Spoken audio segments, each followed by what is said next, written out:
It will surprise you to know that a lot of marriages that are working today are working because the women in the marriage has chosen to make the marriage work. They have decided that come what may, their marriage is going to work out. I was where two women were discussing about their family. One of them says that she knows that the husband is cheating. She knows that the husband is having an affair with other women. But for her, she wants to protect her marriage. Reason being that she's a public worker. She has children. She has a reputation to protect. And the husband also is a knight in the church, in the Orthodox church. I don't know, it could be Anglican or Catholic, but mostly I know that Anglican and Catholic are the ones who practice this knight of a thing. And a knight is supposed to be a man of honor. You don't know the knight, this knight of a thing came as a result of a soldier of Christ, a soldier, one who have fought for Christ, one who have stood for God.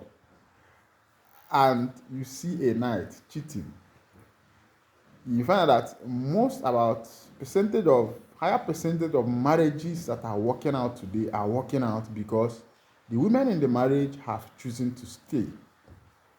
Most time women are trapped in this shell called marriage. Marriage is good, it's a good thing. I have seen a lot of good marriages, I have seen a lot of marriages working out, but a lot of percentage of them, you might not even want to hear the shambles. You might not even want to hear the scandals.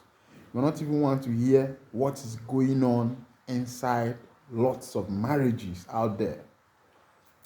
But what is still baffling me and what I'm trying to understand is why do men cheat? Why do men choose to cheat? Why do men choose to be promiscuous? Why do men choose to have extramarital affairs?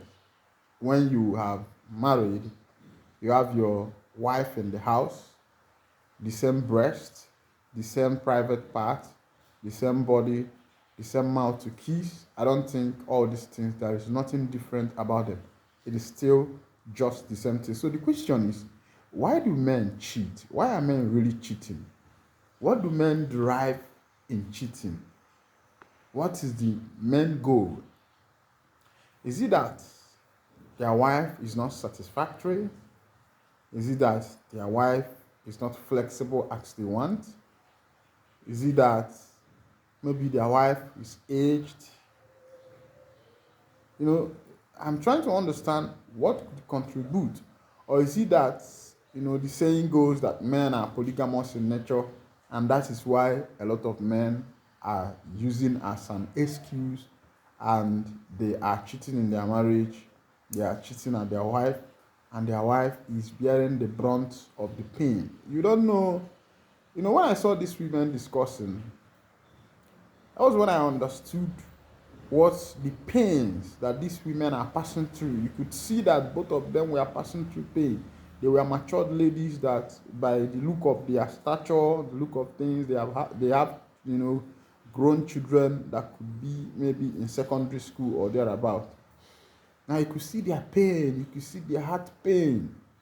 The other one was very painful. She said that the main reason that she knows, but number one, that someone she's taking an advice that was given to her to protect her marriage, and she herself, she's a public servant.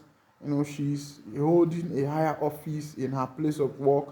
The husband is also a knight, someone that is reputable in the church.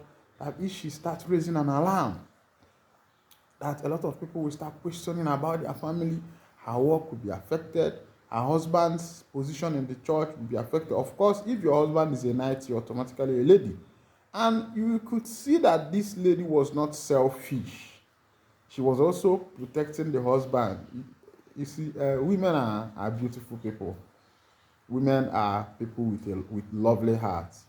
These people are people who make lots of sacrifices, childbearing, taking care of the child while the man is sleeping in the night, breastfeeding the child while the man is at work, taking 3 months off from work, forgetting their career, a lot of things just to take care of the family and the rest of them. There are few women who could do this. Marriage usually affects women's career, even though the woman is made for the man. But I think also on the other hand, the man should also appreciate the position of the woman by showing her love, by reciprocating the love, the sacrifices that these women are putting together for them. Now, if after all these things and these two people happens to travel abroad, where this woman happens to understand what is freedom, that she could be free and still work, and nobody will bully, nobody will talk about her, nobody will slander her because of her decision, that's when you see that you'll be hearing news like, I married my wife, traveled abroad, brought her abroad, and now she has chased me out of the house. Because the next thing is that she will try to find a way to pay back everything you are doing to her. So I think men should be very careful.